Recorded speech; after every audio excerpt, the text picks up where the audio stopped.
There's so much humanity in what we're doing that is varnished over because we seem like we want to, save a few people from COVID-19. And I bet when I say a few, I mean like thousands, like hundreds of thousands.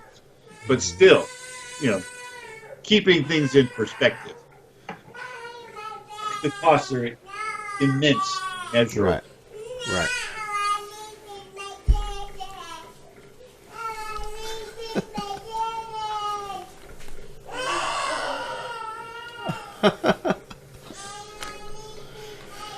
Is Oh, that how gee. I sound? That's how I sound, right? No, that's not how you sound. Not quite that bad.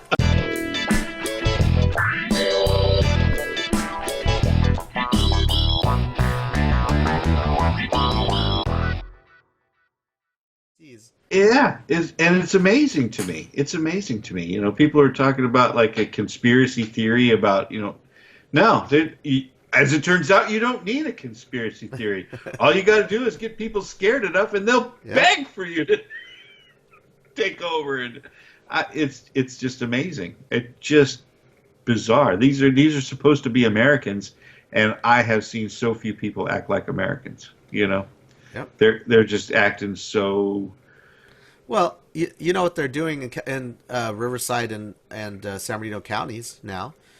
We are required now, by order of the county, to wear masks. Show me where they have that power. If we leave the house. Where do they have that power?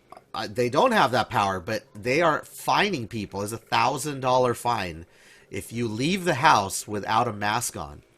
$1,000 fine or jail time. They will arrest you if you don't leave the house. If you leave the house without some kind of face covering. Now, it could be anything. It could be a bandana. It could be a scarf. Heck, I could probably go out there with a Kleenex over my mouth, Just shoved in each nostril. Yeah, right. And in my mouth, I'd go out there. I should go out there with one of those BDSM balls, in my mouth. Or whatever else you have laying around the house, I guess. Gimp mask with the zipper. Exactly. I was thinking of getting one of what are they called? Baklava Yeah. masks, where it's just the eyes. So Balaclava, actually. But balaclava, yeah. So baklava, that's a dessert. That's right. Balaclava. Yeah, I was thinking of getting one of those, man. Just like imagine going to the bank like that. Yeah. Just a straight 1970s ski mask. Well, the problem with ski masks is there's a hole for the mouth too, so you can't wear a ski mask. It doesn't. It defeats the purpose. So that's why. Just put pantyhose over your head. What is that from? Raising Arizona. Raising Arizona. Son, you got a panty on your head.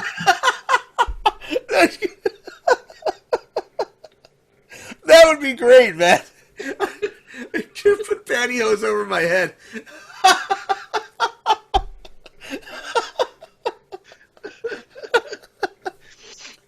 Oh my gosh. Yeah, dude. $1,000 fine. $1,000 fine. And there's an app now where you can snitch on your fellow neighbor. Yeah. If you see them walking around without a mask on, you can actually. I bet the brown shirts would have loved an app. It's crazy. It's crazy how much people are just like. Now, I will say that there is a large section of the population who is very bothered by this development. I mean, there's I think they've finally crossed the line, where, I mean, it's one thing to say, yeah, we would like you to wear masks outside. It's another thing to start arresting people, for not wearing a mask outside. Yeah, man. And what I think in LA County. I love how now they've crossed the line. It wasn't Yeah. destroying the economy and Yeah. forcing everyone to become jobless. No, no, no. It was the mask that crossed the line. Um How dare you? uh I think before there was kind of a sense that we were doing it voluntarily. You know, I think that a lot of people were rationalizing it that way, like we're doing it for the good of humanity, you know. And now it's like now it's forced on you, where they're going to arrest you if you decide you want to go to the grocery store without a It was mask. forced on the Yeah, job. It was forced on the businesses businesses. Yeah, because they were yeah, pulling business licenses if you stayed yeah, open. It's like, well, if I don't stay open, I can't be open. It's like yeah. I don't have a business with or without the license if I have to stay shut for 2 months. Right. Where is that? Oh, I guess it's in the stimulus. Yeah, which is why they have that small business loan thing. Yeah. Dude, Um, $4 trillion? Does that seem like a lot? it's a lot. It's a It lot. seems like a lot. It's a lot. It's a lot. Here's the thing, though, man. I mean, you kind of have to be. It's hard because like I said, every day I watch Trump's COVID-19 press conferences, right? And I can tell this guy doesn't want to do what he has had to do. He doesn't want to do it, but unfortunately, it's more a matter of self self preservation at this point. If he doesn't do what he's done, and you start to see people dying, he's not going to become president. He's not going to be president anymore. And it's kind of a long game, like he has to do the bare minimum to seem like he's trying to protect people, you know? And it sucks. This is why, I listen to when he talks to Hannity and he says, you know what? I hope we can get the economy getting back going by Easter. And he keeps talking about the cure can't be worse than the disease. And I really think, I'm really glad that we have him as president right now and not somebody like Clinton, because I can just imagine what would have happened. I mean, how she would have handled this. It would have been way more draconian, so I wouldn't be surprised. Draconian. I wouldn't be surprised if she was like martial law, if she had declared martial law, if she pulled like a China, where, you couldn't go anywhere, mask or no mask, there are no businesses open at all. I wouldn't be surprised if she did that. So I'm just happy that he's the president, and not some other person. I don't share that enthusiasm. I mean, I would say yes. I prefer a businessman there now because I really believe he has a desire to get the economy back moving again. I know he understands the importance of that. Yeah. The problem is he's the only one, So while that's the upside, we got Trump as the president. Everybody else is not that guy. Everybody else is like, let's keep it shut down forever as long as we can. More masks, more masks. Let's generate more fear. Let's get more power. I think that some of this is even covering what would have been a correction anyway, a financial correction anyway. Yeah. God forbid the bear market has a turn. Well, I don't think it. Well, go ahead. They're saying it's actually might have come back to a bull market, because the last week is a record week. Yeah, it's up. Yeah, it's a record week. So Yeah, I feel like we're still way down. It's still 23 and change, but down off of nigh under 30. It was a long trip back, but that's beside the point. The point is they're any economist worth his salt understands that the tenuousness of this situation, right? This is a very very tense thing that we're doing, because if anybody realizes that there's nothing behind the dollar, that the dollar only exists because of the economic engine behind it, because of the velocity, Right. in the economy. When you understand that that's all the dollar is, and then you stop it moving, it's like when you got a shark, and if it stops swimming, it dies. That's what our dollar is, and we have stopped it. It is at a dead stop right now, basically. At any point, if more people realize that that's what's going on, we could lose the faith in the dollar, and that's the end of your currency. I'm not one of those guys trying to sell people gold. I'm not that guy. I don't what think I'm that's going to saying happen, is, though. I don't think it will happen either, because I think somewhere along the line they're going to just say, okay, I don't care if you're scared or not, get the fuck back to work. Right. Right? Because that's the situation we're in. That's the reality of it. Right. It isn't. That is not tinfoil hat theory. That's not doom predictions or whatever. That's just the fact. Right. Dollar is based on the velocity, the economic velocity, and if we have none, we have no dollar. And so they're going to have to get it going again. They got to get it going again. Yeah. So we'll see. I want to see those guys start taking over again. Those are the cooler heads that need to prevail, because this idea of phrasing everything to make it as scary as possible is starting to annoy me. Just starting to? Okay, it has been annoying me pretty much since the beginning, but that's neither here nor there. I need those guys to start getting the platform more often. We need to stop putting the doctors up there, because doctors are only going to say doctor things, and doctors like to say shit that's scary, because doctors are just pretentious. They don't want to mention that they're guessing. So it's always, this is the worst case scenario. This is as bad as it can be. They never tell you, yeah, you could get better tomorrow. That's not what they're going to say, because if you go bad, if you don't get better tomorrow, if it takes 2 weeks, they're wrong. Right? So they can't be wrong. So they got to say the worst case. And then it's always a pleasant surprise. Right. I get where the doctors are coming from, but we need the economists out there constantly at the forefront. We need to start with that. We need to end with that. The doctor comes on and says, I think masks are good. And then, okay, masks are fine. Let's talk about the economics of mask production. Let's not even worry about what the doctors have to say, because people have enough information about COVID-19. Right. Now they need information on what really is going on behind the scenes of their economy. What does that even mean? What does an economy even mean?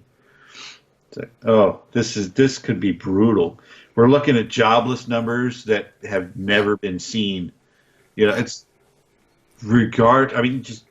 How do you not see that and see the humanity of it? People are talking about, what the old people are dying, and I hate to be the bearer of bad news, but old people are going to die anyway of something. Now, I don't want them to. I love old people. There are some old people that I come from a long line of old people, so and some of them are even in my family. I love them, right? But I don't want them to die from anything. But they will. They do. I've lost a lot of my loved ones to something that came at them in their old age. If it was COVID-19, I would hate COVID-19 as much as I've hated, Alzheimer's or emphysema or whatever else, Mm-hmm. Mm-hmm. They all come to claim our elderly, and I am pissed off about that. But we don't need to be looking at the actual destruction of the economy and saying, well, we're saving old people. Because the old people that we are saving are probably looking at you like, what are you doing? You know, look what we gave you, and you're destroying it to save me from something. I'm going to die of something. Right. You know, Right. and Which is what. we're not even looking at the human cost of what we're doing. Yeah. You know, we're looking at increased suicides. We're looking at increased malnutrition. We're looking at kids that aren't being violence. educated. We're looking at a spiritual collapse.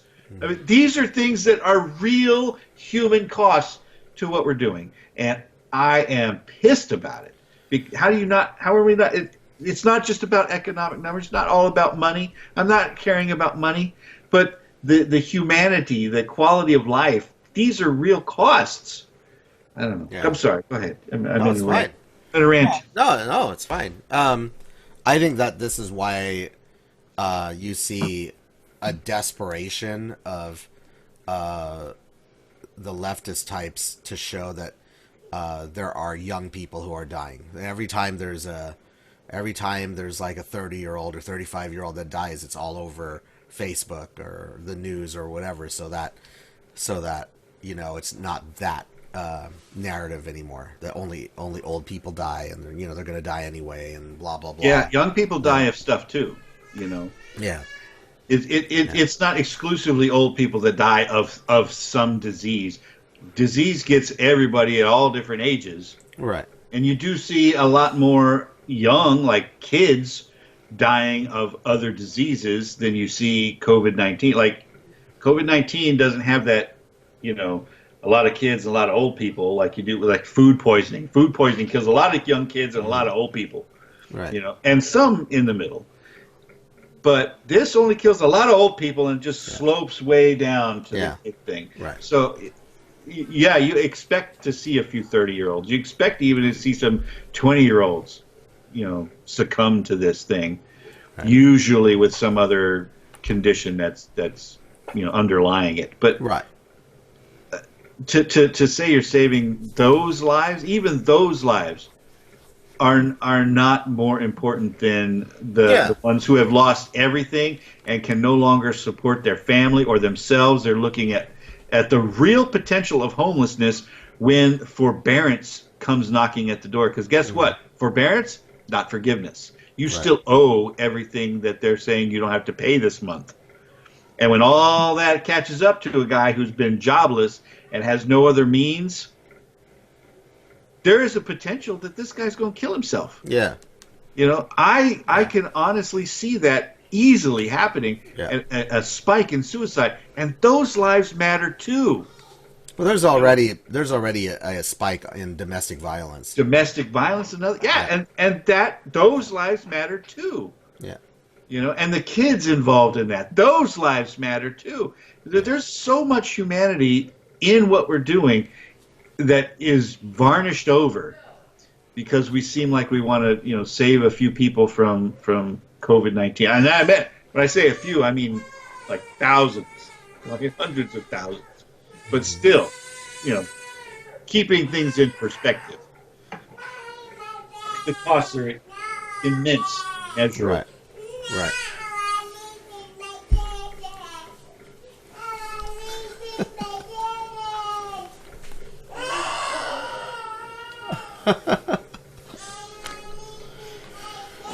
Is that how I sound? That's how I sound, right? No, that's not how you sound.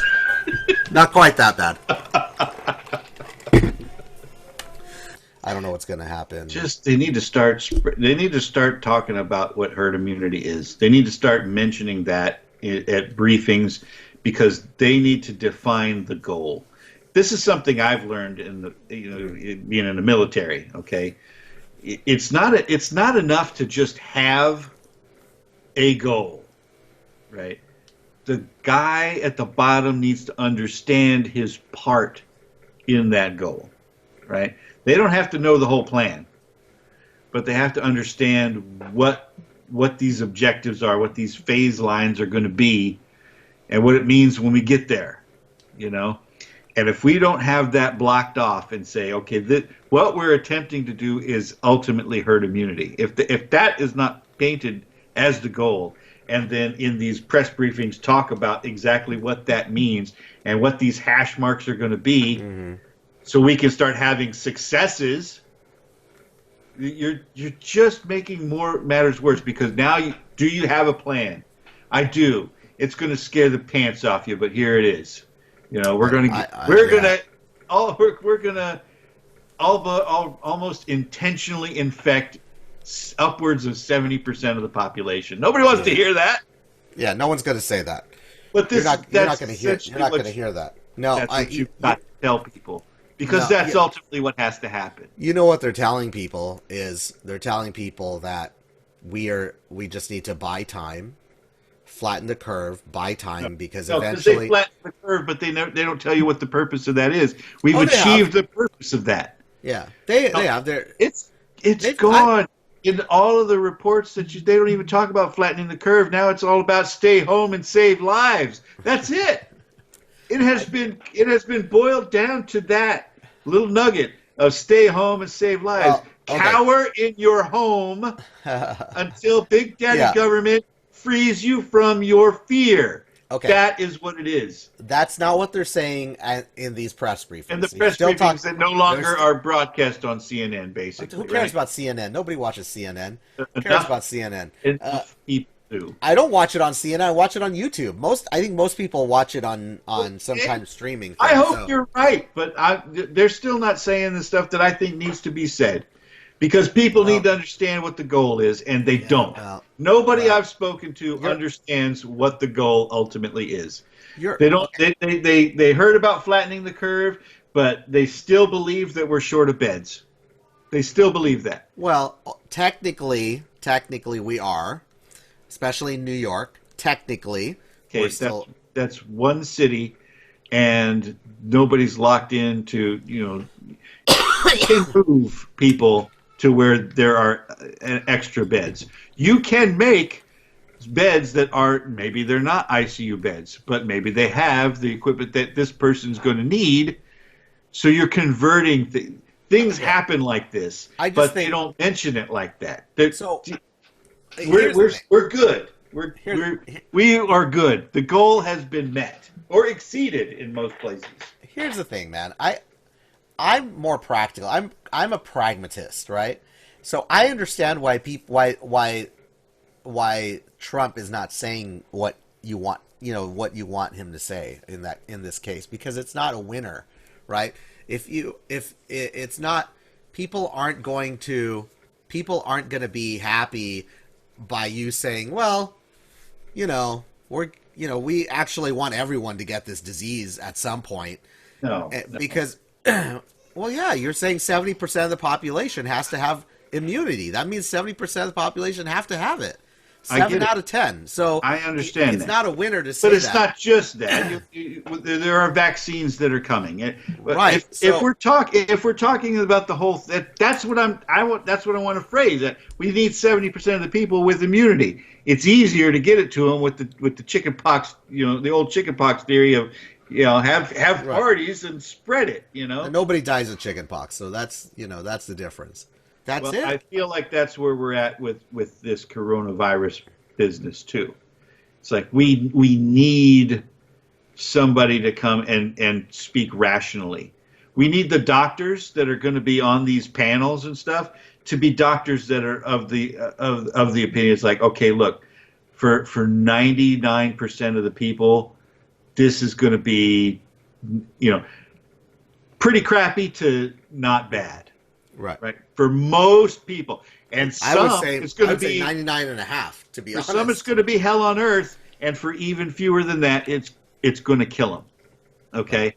So we have to try to protect as many of those people as we can. Right. While we work on a vaccine. While we work on a vaccine. Yeah. While we get these therapeutics in place, while we get increase our bed capacity to handle these things, and while we get the healthiest of us back to work in stages, and don't worry about the spread, because all they're going to do is gain immunity. And when we start explaining it to them that way, and I'm not saying all at once, I'm saying in stages, start breaking it out. Okay, this is our next plan. This is our next step. This is what the future is going to look like. When we start painting it that way, then I think people can handle it. But it takes balls. I say think this is what we're going to do. I think you'll be surprised. I think that's what this panel is going to say in the next couple of weeks. I absolutely would be surprised. I think that's what should have been said from the get-go. I know, but they didn't, right? So now I think that's what's going to be said now is that our goal here is that we're going to start up the economy again. And while we start up the economy, we'll still make sure that while you wash your hands, you make sure that you're still doing social distancing when you're 6 feet away. Make sure you have your hand sanitizer. Wear a mask if you feel like you've got it. We're going to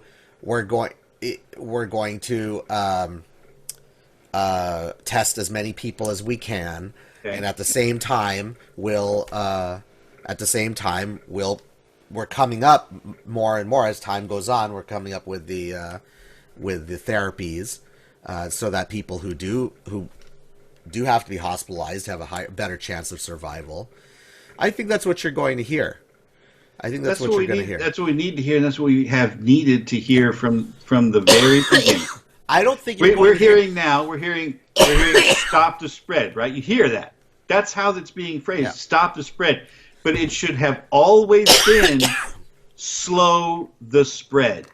When we were talking about flattening the curve, it should have been readily apparent at that point, which it was apparent to me, and I think to anybody else on who was looking past the surface of it, that we were ultimately trying to slow the spread. That's what flattening the curve was. Yeah, we want to get the same number of people in this bell curve will be infected, but we don't want them all infected at the same time. We want to slow it and spread it out. Right. That's what flattening the curve was. Yeah. And we need to keep explaining that to people because that they're not getting. They still believe that they're staying home to stop the spread, to stop the virus. Like at some point, Big Daddy Government takes the padlock off the front door, and they're going to open it up, and there's going to be bluebirds chirping, and a rainbow's going to be out there, and all of a sudden, all their mom and pop will still be open for business, and they're just going to go, happily skipping down to Marie's Cafe like they're going to get a fucking omelet. That's not how it's going to work. No.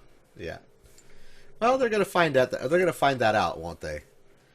When they want to go to their local coffee shop and it's not there anymore.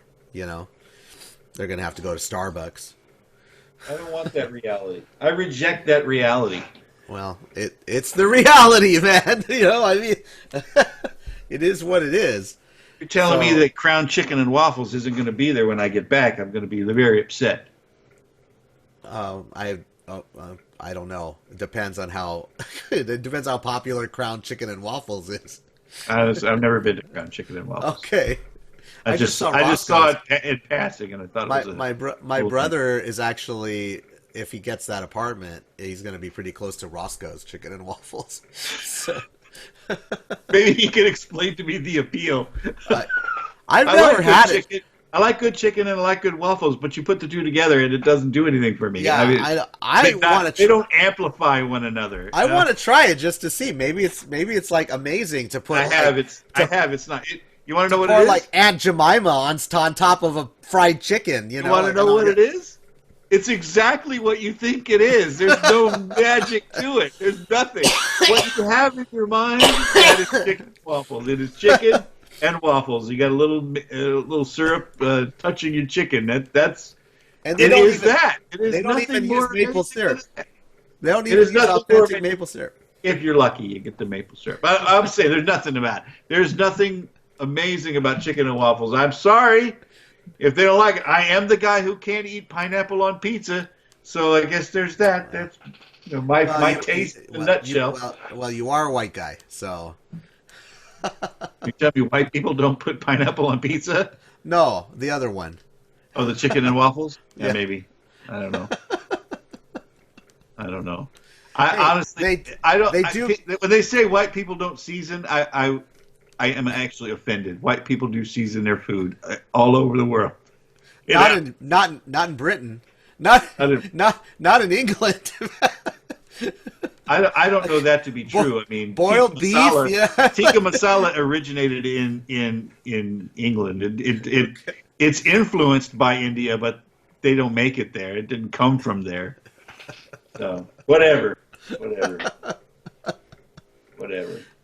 I don't know. It's the whole French thing, the whole French cuisine thing, you know, this with the seasonings and stuff. You have to thank Escoffier for that, man. I like Escoffier. He was a good man. I've been watching a lot of Top Chef since I've been quarantined.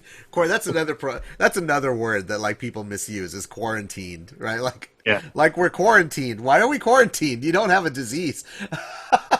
You're only quarantined if you have a disease, right? Everyone's using quarantine, so.